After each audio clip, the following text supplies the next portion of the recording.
High fives are out. Glass hand touches are in. We did it. Well, you did most of it. Second test drive failure so far. We've got it's not seeing the TPS signal and it's not starting. We had a good crank no start. So this is the cable, the adapter cable. You guys need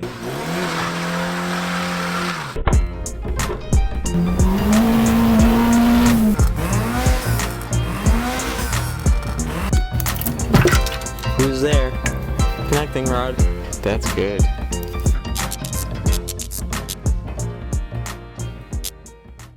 guys need any tools or anything?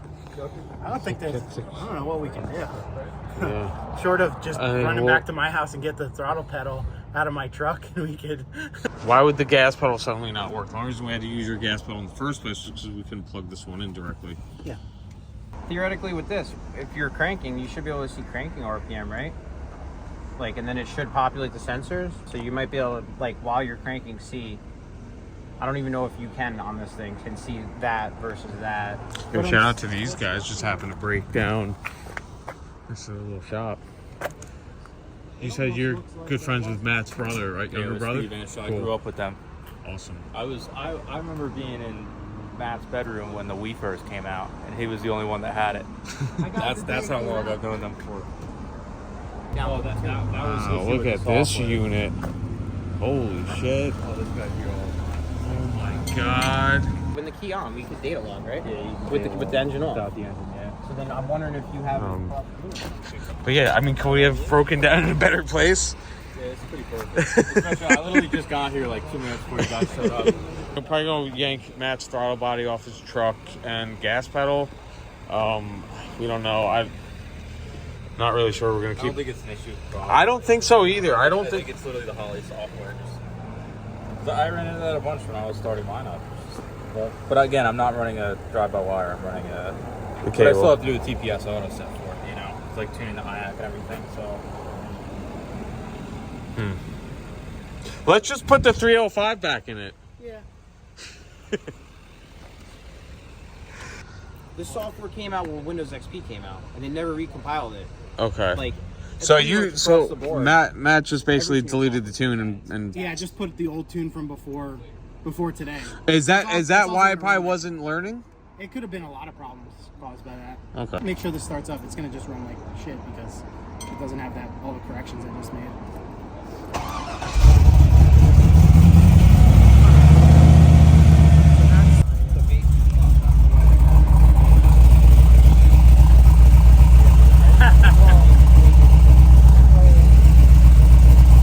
I'm gonna shorten that tip a bit still. I want it to be like tucked up a bit. Matt built it? Yeah.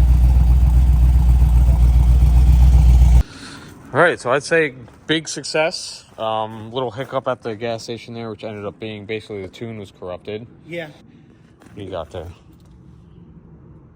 Where should the hotspot be? Over here. Matt, who are you? I'm a guy with a really, really nice girlfriend. I got this for her for Christmas. A little bit of a hiccup at the gas station. Matt figured it out. Our coolant temperature sensor is reading super low. We haven't seen it go higher than like 145, which is about 40 degrees too cold. And we're starting to think that the computer's not learning because of that. I mean, there's a bunch of reasons why it might not be learning, but I mean, I'm only measuring the cylinder head at 150.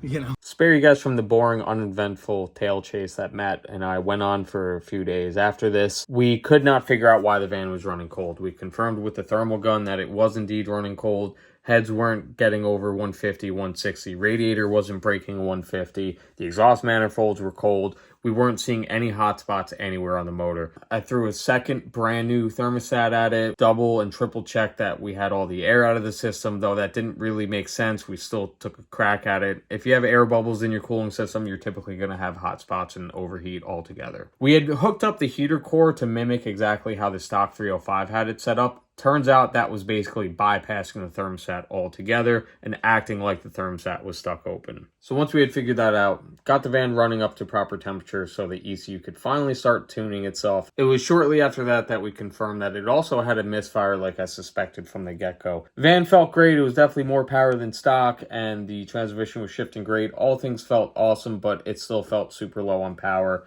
I had owned a 5.3 and old Yukon XL that I owned years ago. Some of you guys might remember from the early videos. So it just did not feel right. Between coil packs and injectors, we swapped them out at the same time. One of those or both of those was causing it to be super low on power and have some sort of steady misfire. So these next few minutes in the video is us basically driving with it still misfiring, and we were tricking the computer into thinking it was running 40 to 50 degrees warmer than it actually was, just so we could get it to start tuning and running somewhat better. Still got the rear end to deal with, plenty of other kinks to work out. Just trying to get a decent bass tune going for now. Make sure that it's not overheating right now. We're actually getting too much cooling, it seems. So, I don't know, probably early spring, we'll be getting this thing on the dyno. Get you guys some more exciting videos of this thing, get some burnouts going. Wasn't quite ready to do a burnout today, but I think the next video will have a proper burnout. You think it'll do a burnout right now? Yeah, 100%. No, it won't.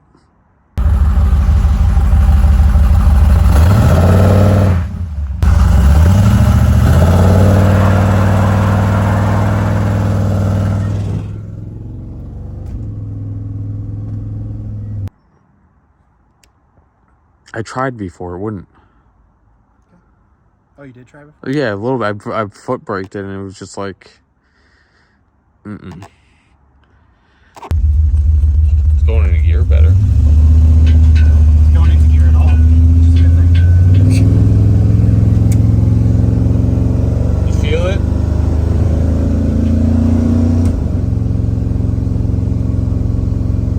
Yeah. It's better though. Yeah, no, it's definitely already better. I mean, I'm also just kind of thinking, I can't expect major miracles without that rear end change too. It's like, you know, it's just working the converter even harder.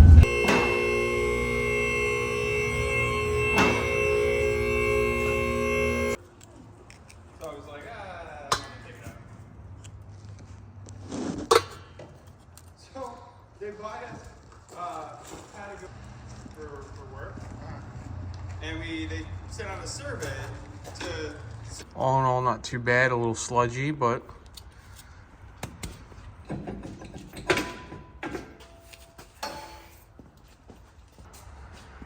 fun fact, neither me nor Matt have ever done rear end gears. I mean, I've been in a lot of rear ends, but probably good. Oh. This is really like one of the last things before we could start driving it to work. It's February. I was in a t-shirt today, so there's not much road salt out. In which case we would be driving it in the meantime until we wait to get it tuned. So just got the old carrier out, and turns out there are indeed 273 gears in this thing currently, or was. So look, you know what? It made the 305 probably way slower than it really was, but at the same time, the van did 70, 75 down the highway, no problem with the old 305, so. Turns out if you would have just changed the gears, you wouldn't have had to do an engine swap. Yeah, okay. Yeah, I don't know, dude. It probably would have been a lot more fun, but like. You're giving up the gas mileage, and you would have been screaming down the highway. I mean, you were in it on the way to the dyno. It hums down the highway at 75, real nice. So going in, we just have some regular old 410s that should bring the RPMs and everything where it needs to be. Currently with the 273s, Matt did the math, it's got like a top speed of 300 miles an hour at redline. 300 mile an hour bread loaf. Yeah. Let's see if we can't smoke this rear end by installing these gears wrong. My main concern, which I'm pretty comfortable with, is I'm convinced it's going to make it at least out of the driveway.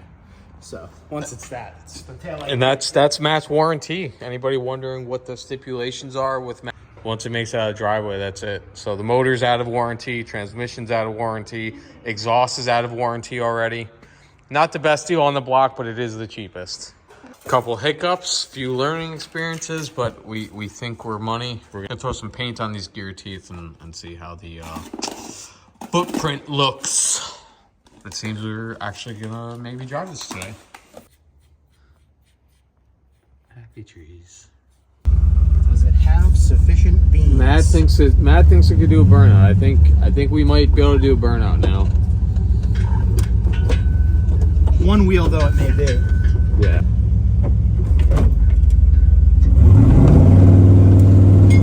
No, that wasn't it. Nah, dude.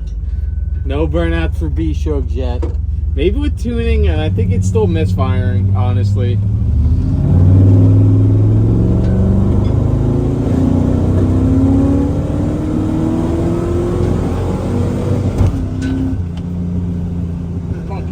It'll chirp second.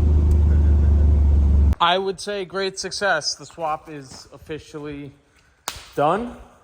Night and day difference. The van feels awesome. Shift's awesome. Still a lot of fine tuning with the shift points and all that stuff that I got to change to really like fine tune and get to my likings and my driving preferences. We got a small list of things to address before we could get it on the dyno. The main thing being injectors. We got to decap the few sets that I have, send them out to get them flow matched and get a matching set of 8 back so that it's ready to actually be tuned. Aside from that, we have a bit of a misfire and breaking up issue. Yes, the Terminator has a lot of self-tuning. It still needs to do because we've only gotten about 5 to 10 miles of drive time since we've gotten it to run up to temperature and fix the run and cool issue. I do feel like there is an actual misfire right now. So I need to look into that. That might be coil packs. We'll do the injectors at the same time since those have to get sent out and flow matched anyways. If we get to those two things and it still feels like it's misfiring, the next thing in line would be another set of brand new spark plugs. But I really don't think that those would be the issue. There's still a bunch of power left on the table. So we got to get the thing to a dyno, get it tuned, and just start driving it. In the meantime, I'm going to start putting some miles on it though. Make sure everything's holding together nicely. Got the rear end done just to get us through the summer. I don't know if we'll get to the locker this year. I'd like to, but we have a lot of other things about to happen. I got to move still. I got to sell the house. There's a whole lot about to go down. So. Do you know what changed you